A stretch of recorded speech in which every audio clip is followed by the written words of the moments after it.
Ada di sini bapak-bapak takut sama istri? Berhenti kau jadi laki-laki kalau takut sama istri. Apa mau takut? Nah kita setengah mati cari ikan uang. Saya seriusin Pak Menteri. Coba lihat Pak. Dari pagi kita keluar mikir untuk istri. Supaya dia bisa beli emas. Supaya dia bisa pakai kudung yang bagus. Supaya dia bisa pakai tas yang mewah. Supaya dia bisa pakai sepatu yang up to date. Semua kita pikir itu. Mana pernah istri kita mikirkan kita bagaimana supaya kita pakai berlian? Tidak pernah. Kita pikir itu Pak. Bukan cuma di dunia, sampai di akhirat. Makanya tidak masuk akal saya kalau ada suami takut sama istrinya. Mana mau takut? Semua kita tanggung dunia akhirat. Ya, di dunia kita tanggung AC-nya. Di dunia kita tanggung cicilan mobil. Di akhirat kita tanggung lagi dosa istri. Lalu dia kasih takut-takut kita. Pret! Bagaimana ceritanya? Lain kalau dia kasih kita modal 10 miliar. Kau sudahlah, kau duduk saja. Kita takutlah nanti habis modal. Tapi kalau kita juga yang cari uang. Lalu kita takut sama istri. Tidak masuk akal saya.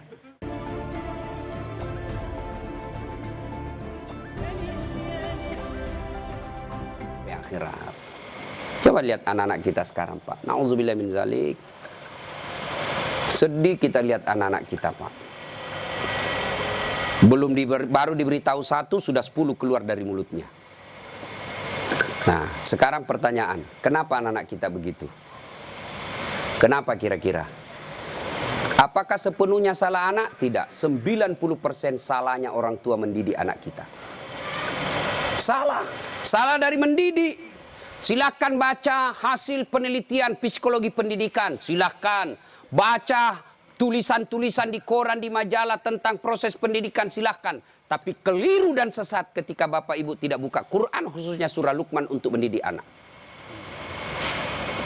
Kita baca riset rujukan dari Eropa, rujukan dari Amerika. Tapi kita tidak pernah buka Quran dalam mendidik anak. Hakul yakin, kalau kita jauhi Quran mendidik anak, maka anak kita bisa jadi cerdas, bisa jadi jabatan tinggi, tapi tidak tahu sopan santun kepada orang tuanya.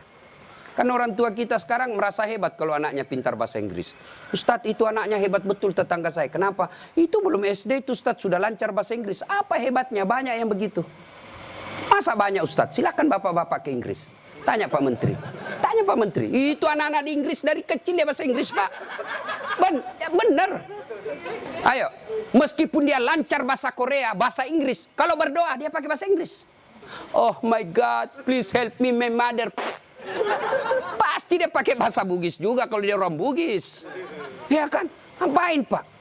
Maka didik anak kita Quran kembalinya. Satu kisah. Rasulullah ke suatu tempat. Dalam perjalanan ke tempat tersebut, Nabi melewati pemakaman. Nabi lalu bersabda, langkahkan kakimu dengan cepat ketika lewat pemakaman. Seluruh sahabat mempercepat langkahnya. Sampai Nabi di tujuan. Selesai urusan, balik lagi dengan rute yang sama. Lewat di pemakaman, seluruh sahabat melangkahkan kaki dengan cepat. Karena tadi diperintah cepat, tanpa perintah Nabi, percepat langkah. Nabi katakan, tidak usah, kau santai aja jalan. Ya Rasulullah, tadi pergi disuruh cepat, sekarang kau tidak. Kata Nabi, tadi itu andai kau diberi telinga seperti pendengaranku. Tadi itu waktu pergi disiksa orang dalam kubur. Saya tidak mau lama-lama mendengarnya. Tidak tega saya mendengar dia disiksa. Maka saya mau jauh supaya saya tidak dengar. Waktu pulang tidak lagi. Kenapa? Saya dengar berita dari Jibril. Allah perintahkan hentikan siksaanmu wahai penyiksa di kubur. Tidak mungkin saya siksa orang tuanya di kuburnya. Sementara anaknya di dunia lagi belajar mengaji membaca basmalah. Bismillahirrahmanirrahim. Baru kalimat basmalah dia baca anaknya. Allah sudah katakan berhenti kau siksa anaknya, orang tuanya. Nabi tidak mengatakan saya dengar anaknya kursus bahasa Inggris. Anaknya kursus aritmatika. Anaknya kursus komputer. Tidak. Tapi apa? Quran. Maka didik anak kita Quran.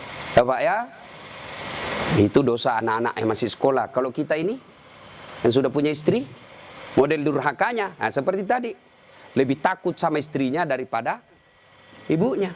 Ada di sini bapak-bapak takut sama istri. Berhenti kau jadi laki-laki kalau takut sama istri.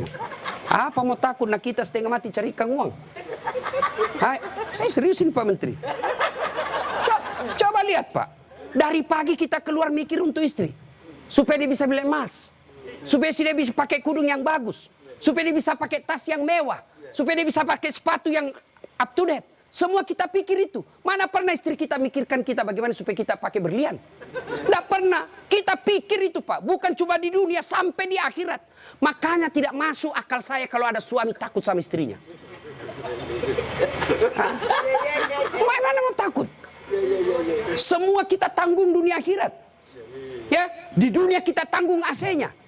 Di dunia kita tanggung cicilan mobil. Di akhirat kita tanggung lagi dosa istri. Lalu dia kasih takut-takut kita. Pret! Bagaimana ceritanya? Lain kalau dia kasih kita modal 10 miliar. Kau sudahlah, kau duduk saja. Kita takutlah nanti habis modal. Tapi kalau kita juga yang cari uang. Lalu kita takut sama istri. Tidak masuk akal saya. Ya nggak Ustaz. Dia pecahkan piring. Kalau dia pecahkan satu, kasih pecah satu lusin.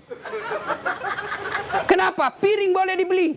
Harga diri sebagai suami tidak boleh diinjak-injak istri. Takbir. Yang takbir pasti takut sama istrinya. Coba. Nah, itu kan ada laki-laki dosa sama mertua, sama ibunya gara-gara takut sama istri. Contoh ya. Nih, dapat bonus di kantor. Lalu suaminya berkata, "Ma, ini kan COVID lama kita tidak kunjungi bapak di kampung. Kita kunjung tentu bawa wabah buat ibu bapak kita. Sudahlah, ini bonus kita transfer aja. Mudah-mudahan ini bisa digunakan ibu. Beli makanan kesukaan. Dia menikmati akhir usia senja." Apa kata istrinya? "Apa? Ibumu terus. Kawin kok sama ibumu? Nih dongo. Mana orang bisa kawin sama ibu? Ada kan ibu ngomong begitu, beleng-beleng. Ini asli beleng-beleng. Mana bisa pilih kok, mamamu atau saya? Mana bisa dipilih antara ibu dengan istri? Ini pilihan yang tidak masuk di akal. Kalau saya istri saya bilang begitu, ceraikan saya. Sini kok, saya ajar kok bagaimana isi formulir penceraian. Benar Pak, jangan sampai bapak berdosa gara-gara takut sama istri. Hilang berkah hidup rumah tangga kalau ibu takut sama istri berbuat baik sama orang tua gara-gara takut sama istri. Mestinya istri yang baik. Dia sujud syukur ketika mertua anaknya. Kenapa? Berdoa, "Ya Allah, mudah-mudahan anakku juga seperti ini ketika saya sudah punya istri, masih mengingat saya." Tapi kalau dari kecil anak kita dipertontonkan tidak boleh berbuat baik sama mertua, maka begitu ibu nanti juga tua, dikasih masuk panti jompo sama anak mantunya. Si mau kok. Dengar ibu-ibu ya. Mestinya sujud syukur. Alhamdulillah saya punya suami perhatian betul sama mertua. Mudah-mudahan anak saya juga seperti ini. Ya Allah, terima kasih kau kirim orang tua ini. Gara-gara ini orang tua saya punya suami jadi menteri. Andai saja bukan suami ini, orang tua ini punya anak, mungkin suami saya pengangguran. Bersyukur dengan cara apa? Jangan halangi. Dan kita juga suami jangan bersebelah. Mertua juga kita adalah orang tua kita. Konsep Islam itu ada 3 orang tua. 1 ibu bapak, 2 mertua, 3 orang yang pernah mengajari ilmu. Itu orang tua kita. Maka yang baik, datang ibunya suami, istri yang kasih hadiah. Datang orang tuanya istri, suami yang kasih hadiah. Malah jangan sembunyi-sembunyi. Karena takut sama istri, masuk di dapur mamanya. Mak, jangan dilihat istri saya, mati saya. Beleng-beleng. Ya? Takbir. Jangan sampai bapak menjadi anak durhaka hanya karena takut kepada istri. Itu camkan itu Pak. Maka saya bilang sama istri saya, boleh kau marah-marah sama saya. Ada rezeki dari saya, kau habisi duit, itu rezekimu. Boleh kau maki-maki saya kalau kau marah. Boleh kau lempar kepalaku, yang penting tidak dikena. Satu yang tidak boleh sedengar, jangan pernah kau sakiti perasaan ibu saya. Begitu sakit perasaan ibu saya, tidak ada mantan orang tua. Tapi istri, banyak namanya mantan istri.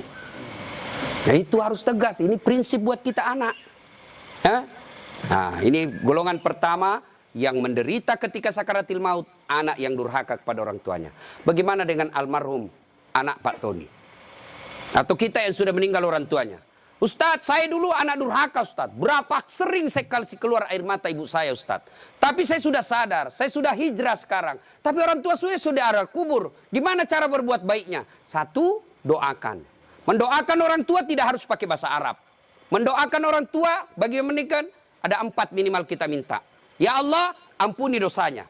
2, terima amalnya. Ada amal tidak diterima? Ada. Amal-amal pilkada. Sumbang jilbab 10.000 supaya dicoblos. Nah, nanti ya Allah mana jilbabku 10.000 kata malaikat, bos pilkada jilbabmu. Ya, tidak sampai. Pun kalau ada amal orang tua kita seperti itu, dia pernah caleg, maka kita berdoa, ya Allah terima amalnya orang tuaku. Yang ketiga, lipat gandakan amalnya tersebut. Dan yang keempat, lapangkan alam kuburnya, jadikan kuburnya menjadi taman-taman surga. Lalu tutup dengan doa yang ada Al-Quran, Allahumma gfirli wali walidayya warhamhuma kama rabbayani saghira. Doakan. Yang kedua, cara berbuat baik kepada orang tua sebelum meninggal adalah bersedekah atas nama orang tua. Saudara-saudara sekalian, saya sebagai anak pertama, ini memang ada hak waris kita. Rumah ini kita 4 bersaudara, kita punya hak waris. Tapi inilah peninggalan Bapak yang beliau sejak jadi pegawai sampai pensiun mencicil rumah ini. Tidak elok rasanya begitu meninggal, beliau tidak menikmati rumah ini. Lebih baik rumah ini kita jual, kita belikan beliau jadikan masjid.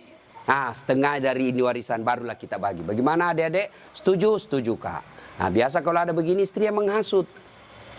Apa kek, kau kan anak pertama, masa kau mau diatur sama adikmu, dongo ini. Nah, itu biasa itu begitu. Jadi penghasut. Nah, bersedekah atas nama orang tua. Ada lagi yang berkata tidak sampai kalau sudah meninggal Ustaz. Mau bukti bahwa sedekah kepada orang meninggal sampai? Mau bukti? Mau Pak? Mau, saya kasih bukti. Gimana caranya? Bapak meninggal dulu, saya kirimkan sedekah. Sebab yang begini alam gaib Pak, tidak bisa diakali. Kalau Bapak tidak percaya sudah mati duluan deh, saya kirim Fatihah dengan binatang kurban. Yang ketiga, cara berbuat baik kepada orang tua sudah meninggal adalah mengunjungi karib kerabatnya. Besok lusa anaknya almarhum ya masih hidup, teman-temannya Bapak ketika sudah usur, anaknya sudah menjadi pembesar, maka kunjungi karibnya. Itulah cara berbuat baik kepada orang tua yang sudah meninggal. Dan yang paling konkret, kalau mau berbuat baik kepada orang tua sudah meninggal adalah jadilah anak yang soleh atau soleha. Nah ibu bapak saudara-saudara sekalian. Nah ini yang perlu diluruskan. Orang datang melayat, 1, banyak nginjak-nginjak sunnah Nabi. 2, tidak ada manfaat buat orang meninggal. 3, datang bawa dosa. Coba lihat prakteknya saya lihat ini. Kenapa saya bilang datang bawa dosa? Datanglah ibu-ibu gaul. Kudung hitam. Baju hitam. Rok hitam, kacamata hitam, payung hitam. Saya tanya, kenapa hitam-hitam? Dia bilang, Ustaz, selebriti. Tidak, sunnah itu putih-putih. Dosa enggak hitam-hitam? Tidak, tapi dicintai Allah dan Rasulnya kalau bapak ibu pakai putih-putih. 2, datang tambah-tambah dosa. Itu tadi sunnah Nabi. Yang kedua, datang tambah-tambah dosa. Kenapa tambah-tambah dosa? Datang cerita jelek aja orang Pak. Lewat 1, terutama ibu-ibu tuh. Mulai pintu dia lihat Pak, mulai dilihat dari ujung rambut sampai ujung kaki. Lewat si Kobi itu kata orang Bugis, si Kobi nih. Apa? Dia tidak cerita tapi mulutnya matanya sinis. Kenapa? Lipstiknya palsu. Kenapa kau tahu? Melengket di giginya. Sudah 1 dia gosip, lewat lagi 1. Tidak serasi kudunya sama roknya.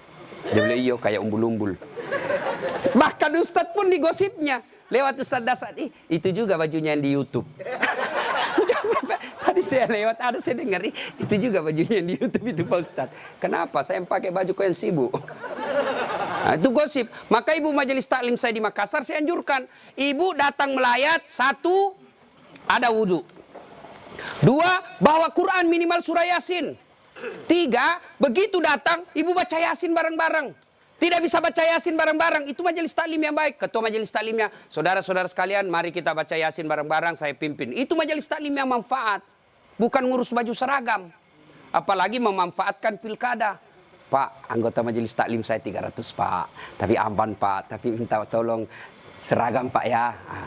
Ada juga majelis taklim memanfaatkan begitu proposal banyak ketika pilkada. Nah, maka majelis taklim yang bagus, ada orang wafat, pimpin tahlilan. Sudah itu tidak bisa baca Yasin Ustaz. Sudah baca Al-Fatihah. Buru-buru Ustaz. Sudah baca Qul Qul huwallah 3 kali. Masih juga buru-buru Ustaz. Sudah tidak tahu baca itu semua Ustaz. Sudah, baca saja. La ilaha illallah, la ilaha illallah, la ilaha. Itu aja kita ulang-ulang selama kita melayat. Itu pun tidak bisa Ustaz. Ya sudah, kau diam saja. Tidak bisa juga diam Ustaz. Ya cepat kau pulang. Daripada tinggal bawa dosa saja. Nah, sudah. Yang ketiga, kenapa tidak ada manfaat buat orang meninggal? Tidak ada yang sholat jenazah. Bagaimana orang lain mau sholat jenazah? Keluarganya aja tidak ada sholat jenazah. Mantunya sibuk ngurus ambulans, iparnya sibuk ngurus tenda, anaknya sibuk ngurus konsumsi. Tidak ada ikut sholat jenazah. Orang lain yang sholat jenazah. Orang lain belum tentu ikhlas. Banyak yang sholat Ustaz. Kenapa banyak? Karena bapaknya menteri. Jadi tidak ikhlas orang. Tapi coba kalau keluarganya, pasti ikhlas. Saya hampir jarang sekali melihat ibu-ibu sholat jenazah. Jarang. Maka jangan heran ketika ibu meninggal, sedikit juga yang sholat jenazah. Kenapa? Karena waktu hidup, jarang dia sholat jenazah. Maka wafatnya pun sedikit yang sholat jenazah. Ustaz tidak muat rumahnya Ustaz, di teras. Ustaz tidak ada air, tayamum. Ustaz tidak ada air, boleh tidak wudu. Imam Syafi'i mensyaratkan wudu, Imam Ahmad boleh tidak wudu. Karena itu bukan sholat, dia hanya doa. Saya tidak tahu bacanya Ustaz, ikut saja sama imam. Yang penting takbir 4 kali, jangan ruku. Kalau bapak ruku, siap-siap malu sendiri. Nah, ini cerita, wallahu alam benar atau tidak. Cerita ini takbir imam. Allahu Akbar, takbir juga dia. Allahu Akbar. Takbir kedua imam, Allahu Akbar, dia ruku. Dia, kenapa saya sendirian ruku ini? Takbir ketiga imam, dia sekalian sujud deh. Dia sujud. Pas selesai sholat ditanya, kenapa kau sujud? Dia bilang ini orang banyak sekali dosanya. Tidak diampuni kalau tidak ruku. Supaya habis sekalian, ya sekalian saya sujud. Ini jawaban orang kepepet. Nah ibu bapak, saudara-saudara sekalian. Ya. Habis baterainya. Ibu bapak yang saya muliakan. Masuklah, diantarlah kita. Diantar ini lagi yang banyak kadangkala mempermalukan Islam. Saya tidak tahu kalau di sini. Saya melihat kalau di daerah sebagian Makassar Pak, orang meninggal, kala-kala demo Pak. Naik di mobil dia putar bajunya, orang mati, wah minggir. Sampai mobilnya orang dilempar, jangan begitu. Ngapain buru-buru? Jadi sebelum diantar jenazah, keluarga yang berduka pidato. Terima kasih Bapak Ibu sudah memberikan kami dukungan moral. Tapi tolong jangan mempermalukan kami di jalan. Jangan lagi menambah duka kami dengan mengganggu pengguna jalan yang lain. Saya kalau pergi mengajar tiba-tiba jenazah di mobil jenazah. Bagus cara pengantarannya. Saya minggir Pak, saya kirimkan Fatihah.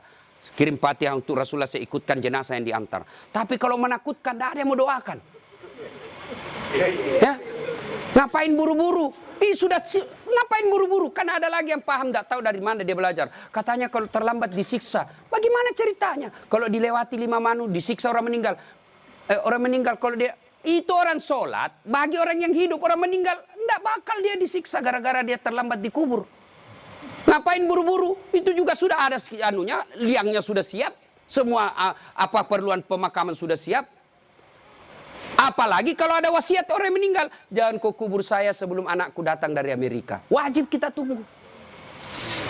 Itu wasiat. Ada 7 kewajiban orang hidup terhadap orang mati. 1 diantaranya wasiat. Kecuali wasiatnya bertentangan agama atau melanggar mengandung mudarat. Misal, jangan pernah kau kuburkan saya di tempat kopi. Kuburkan saya di kampung. Tapi keputusan pemerintah karena dia wafat karena COVID, ya boleh tidak diamalkan wasiatnya. Kenapa? Karena dia mengandung mudarat. Atau dia bilang kuburkan saya di kampung. Tapi begitu mau dikuburkan ada badai, tidak bisa nyebrang pulau. Boleh itu karena di luar kemampuan kita. Atau besok-besok saya meninggal kasih narkoba di atas kuburku. Karena dia pecandu narkoba. Tidak boleh itu Pak, melanggar ya. Jadi Bapak, saudara-saudara sekalian. Nah, sampailah kita di pemakaman. Nah, ini juga yang perlu diluruskan. Berapa banyak orang yang sampai pemakaman tidak melaksanakan sunnah Rasul. Diajarkan begitu sampai pemakaman, ucapkan Assalamualaikum ya ahlal kubur. Ya, tidak tahu itu cukup. Semoga keselamatan bagi kemuliaan ke semua penghuni kubur. Insya Allah saya ikut menyusulmu. Nah, ada lagi pelanggaran yang kita lakukan apa? Menginjak-injak batu nisan. Tidak boleh sama menduduki batu api neraka itu Pak. Ada yang sampai duduk sambil merokok di atas batu nisannya orang. Tidak boleh. Pemakamannya padat Ustadz, bapak tidak usah masuk. Cukup yang memikul. Bagaimana yang memikul Ustadz? Boleh karena dia darurat. Karena kalau satu langkah jatuh Pak, jatuh jenazah. Sudah dimakamkan? Sudah selesai. Kembalilah pemakam. Ya, tinggallah kita. Bapak merantau ke Papua. Tidak nyaman di Papua, kembali ke kampung, Sulawesi Tenggara.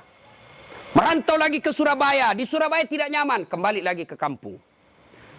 Merantau lagi ke Makassar, Makassar tidak nyaman, kembali lagi ke kampung. Masih ada pilihan. Bapak pegawai negeri ditugaskan ke Papua, tidak nyaman, tidak ada sinyal, Bapak boleh pensiun dini. Tidak disenang saya sama menteri saya, boleh Bapak pensiun dini, tidak ada masalah. Tapi begitu Bapak masuk kubur, senang tidak senang, tinggal kau di situ, tidak boleh kau keluar lagi. Siapa orang yang tersiksa di dalam kubur? Yang pertama kata Nabi, al-mutahawilu bis sholah, yang menganggap enteng sholat. Orang yang menganggap enteng sholat, Pak, jangan, sudah. Sholat itu di akhirat nanti barcode. Bapak beli elektronik kan sekarang pakai barcode, ya kan? Bapak begitu setor jualan, berarti ini boleh bawa. Di akhirat kalau Bapak di barcode, bagus sholatnya. Tidurkan dia kata Nabi seperti tidurnya tidur pengantin baru. Tapi di barcode, hilang, redup-redup. Ini macet. Ini sholat Jumat, hari Jumat saja. Paling terlambat datang, paling cepat pulang. Orang khotbah dia tidur. Begitu bangun, aliran apa yang tidak ada khotbahnya? Bukan aliran apa, kau yang tidur beleng. Mana? Percaya Pak, orang yang tidak ada sholat demi Allah. Bapak tidak puasa, masih boleh disebut Islam. Bapak tidak haji, masih boleh disebut Islam. Bapak tidak bayar zakat, masih disebut Islam. Tapi tidak sholat, Imam Syafi'i menghukuminya, disuruh bertobat dan dia tidak mau, boleh dihukum mati. Itu kalau Imam Syafi'i. Disuruh sholat dan dia tidak mau. Disuruh bertobat dia tidak mau, kata Imam Syafi'i, boleh dia dihukum mati. Begitu pentingnya sholat. Ketika Allah perintah puasa, ayat saja turun. Allah perintah haji, ayat saja turun. Allah perintah zakat, ayat saja turun. Allah perintah sholat, tidak boleh ayat turun. Rasulullah dijemput oleh 4 malaikat menghadap kepada Allah. Kenapa ini perintah penting? Diberikan perintah sholat. Pak Menteri, ada himbauan kepada seluruh kepala daerah se-Indonesia, hanya berupa himbauan cukup WhatsApp dalam grup. Tapi kalau itu berupa SK yang penting, Gubernur datang kantor menteri. Kenapa? Ini penting. Tidak boleh kau di WhatsApp. Sholat demikian pentingnya, sehingga Nabi harus diundang menghadap. Itulah disebut Isra dan Mi'raj. Bapak kerja jadi Grab, jadi menteri. Munafik kalau Bapak katakan, bukan untuk dunia saya. Bohong. Kita bekerja apapun profesi kita untuk memperbaiki dunia. Lalu siapa yang punya dunia? Allah Subhanahu wa ta'ala. Artinya, mustahil dunia dalam genggaman kalau yang punya dunia Bapak jauhi. Saya kasih contoh. Saya akrab dengan Pak Menteri. Saya datang ke Jakarta. Pak Menteri, saya mau jalan-jalan Jakarta ini, tapi tidak ada mobilku Pak Menteri. Kata Pak Menteri, aman terkendali Ustadz. Pak Menteri telepon ajudan. Ajudan, siap Pak Menteri. Itu ada Ustadz Dasat, kau jemput dia. Nanti dikena lagi kita di ceramah. Kau jemput dia. Kasih mobil yang bagus, kasih pengawalan, jangan lupa kasih pembeli pulsa. 1 jam kemudian datang ajudan. Tapi Pak Ustadz, kiriman Pak Menteri. Aman, selesai masalah saya di Jakarta. Kenapa? Saya akrab sama Pak Menteri. Anda dari Makassar tidak pernah ketemu, tidak pernah silaturahmi, tidak pernah didengar namanya, tidak pernah lihat. Assalamualaikum Pak Menteri. Boleh pinjam mobilnya? Siapa ditelepon Pak Menteri? Ajudan? Bukan. Siapa? Kapolres. Tangkap itu, penipu. Tidak pernah ketemu pinjam mobil. Pasti penipu itu. Demikian juga dengan Allah. Bapak tidak pernah sholat. Tiba-tiba sakit, ya Allah, saya sudah capek sakit, ya Allah, sembuhkan penyakitku. Allah berfirman, malaikat, karena dia sudah capek sekali cabut nyawanya. Sholat Pak. Apa alasan Bapak tidak mau sholat? Coba bilang, ayo malas sholat ini. Ayo, bilang kok apa? Saya tantang kok ini hari. Paling ibu-ibu haid. 3 kali haid 1 bulan. Kenapa tidak sholat? Lagi mens. Kenapa tidak sholat? Datang bulan. Kenapa sholat? Iya, halangan. Itu aja, semua itu 3 kali 1 bulan. Mana bisa. Bilang suaminya, kenapa belum sholat ibu? Biasanya cuma 5 hari, ini kok sudah 7 hari belum sholat. Orang belum bersih. Masih ada sedikit-sedikit. Dia bilang suaminya, kok bohong ya? Apa bohong? Saya kasih lihat kau.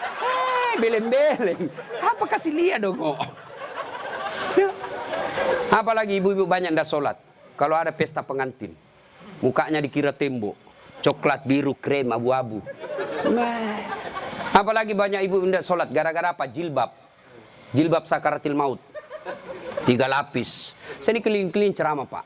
Saya ke Brunei, itu ibu di sana siku 3 saja kasih peniti selesai. Di Malaysia juga begitu, Filipina Selatan juga begitu. Saudi lebih gampang masuk kasih selesai Pak. Di sini la haula wala quwata illa billah. Bingung saya bisa lihat, dia pengantin gimana caranya dipakai ini ya. 3 lapis Pak, ada miring-miring sedikit. Nah, ada cipin-cipin ini, ada kayak pohon di belakang. Begitu dia bilang suaminya, Bu, kau pergi sholat. Sadar kok Pak, saya sadar, saya suruh kau sholat, bis sholat. Kau ndak lihat ini Pak, 1 jam dipakai ini jilbab. Dongo. Gara-gara jilbab ndak sholat, beleng-beleng. Ya nggak tahu Bu, saya suruh sini sholat Pak. Adik-adik, saya bisa cerita seperti ini karena saya alami. Percayalah Pak, mustahil Allah sengsarakan hidupnya orang baik sholatnya. Tuhan apa yang sengsarakan hidupnya orang baik sholatnya? Udahlah Pak, Bapak mau dekat sama Pak Menteri, ndak usah cari muka sama Menteri. Muka Bapak sudah bagus. Ada juga siapa? Ya, cemen lu men. Kerja aja yang baik. Selebihnya sholat, minta kepada Allah. Kecil buat Allah jadi menteri. Kecil buat Allah dapat proyek, kecil. Jangankan yang tidak masuk, yang masuk akal. Tidak masuk akal Allah kasih. Masuk akal ndak manusia dibakar hidup-hidup bisa hidup? Masuk akal ndak? Nggak masuk akal, tapi kalau Allah mau, Ibrahim alaihissalam dibakar keluar kedinginan. Masuk akal nggak perempuan hamil tidak pernah disentuh laki-laki? Kata ilmu kedokteran, nggak mungkin Ustaz, tapi kalau Allah yang mau, Siti Maryam. Akhir Isa tanpa pernah disentuh laki-laki. Cuma sekarang banyak perempuan mau sayangan Siti Maryam. Ada suaminya, ada anaknya, beleng-beleng. Coba. Coba. Subhanallah. Banyak kejadian tidak masuk akal tapi terjadi. Masuk akal enggak orang bisa hidup dalam perut ikan? Ada pernah masuk perut ikan? Kalau saya ikan masuk dalam perutku. Kalau Allah yang mau, Yunus alaihissalam 40 hari dalam perut ikan, hidup keluar dengan selamat. Apalagi sekedar punya mobil kecil buat Allah, kecil. Lunas rumahmu kecil buat Allah, terhindar dari wabah kecil buat Allah. Allah cuma minta ista'inu bisabri wassalah. Sabar, perbaiki solatmu. Saya yang selesaikan semua masalahmu. Itu janji Allah, bukan janji caleg. Kalau caleg Pak dikasih semua kita namanya Pak. Pilih saya, gampang. Sama-sama kita orang Bugis. Ini masalah. Ada masalahmu, telepon saya 24 jam. Begitu ada masalahnya, dia ganti nomor HP-nya Pak. Bapak, saudara-saudara sekalian, banyak yang ini saya sampaikan, tapi waktu yang terbatas. Pada akhirnya saya tidak pernah berpikir berdiri di tempat ini. Mestinya jadwal saya ada di Makassar takziah malam ini. Tapi begitu Pak Herman telepon dan dibicarakan saya sama Pak Menteri, saya lupa janji saya 2 Pak. Ceramah saya hari ini di Makassar, saya lupa Pak. Itu pasti karena orang yang meninggal orang baik. Saya terharu tadi istri beliau mengatakan, Ustadz, 3 bulan sebelum beliau wafat, ceramahnya Ustadz selalu dia putar. Maka beliau katakan, saya terharu Ustadz karena saya tidak tahu kalau Ustadz yang mau ceramah malam ini. Ini karena kekuatan silaturahim. Ini karena pejabat yang baik. Ya, banyak-banyak pejabat saya kenal Pak. Kalau temannya meninggal, paling kirim bunga. Ini alhamdulillah hadir memberikan dukungan dan mendatangkan Ustadz Dasat. Ngacu Pak Eko. Alhamdulillah ya. Bapak, saudara-saudara sekalian, sebelum kita akhiri, saya mau bertanya dan ini pasti dicatat oleh malaikat. Apakah Bapak Ibu bersaksi bahwa almarhum orang baik? Kalau ada dosa dan kesalahan dimaafkan? Catat ya malaikat, inilah menjadi amal kebaikan buat almarhum. Banyak yang ingin saya sampaikan, tapi waktu yang sangat terbatas. Untuk ingin mendengarkan ceramah saya lagi, gampang, silahkan buka channel YouTube saya, Dasat Latif. Jangan lupa like and share. Atau di Instagram @latif 1212. Terima kasih. Sebagai kesimpulan, kullu nafsin sa'ikatil maut. Semua yang hidup pasti akan mati. Al mautu babun. Mati adalah pintu yang setiap kita pasti melewatinya. Karenanya yang jadi masalah sesungguhnya bukan mati itu. Yang jadi masalah adalah sudah siapkah kita menghadapi kematian itu. Dan apa bekal sebaik-baik dalam menghadapi kematian? Satu diantaranya takwa. Dan takwa itu operasionalnya, wujud nyatanya. Birrul walidain, berbuat baik kepada kedua orang tua. Dan peliharalah sholat dengan sebaik-baiknya. Demikian, lebih dan kurangnya mohon dimaafkan. Nun wal kalam ya misturun. Billahi fisabilil haq. Sebelum kita akhiri, mari kita kirimkan suratul Fatihah kepada Rasulullah Muhammad SAW. Khasiat dan keutamanya kita ikhlaskan untuk almarhum Bapak Tony Effendi bin Muslim Effendi. Ila hadratin Nabi Mustafa Muhammad SAW. Summa hususil ruhil almarhum Tony Effendi bin Muslim Effendi. Al-Fatihah.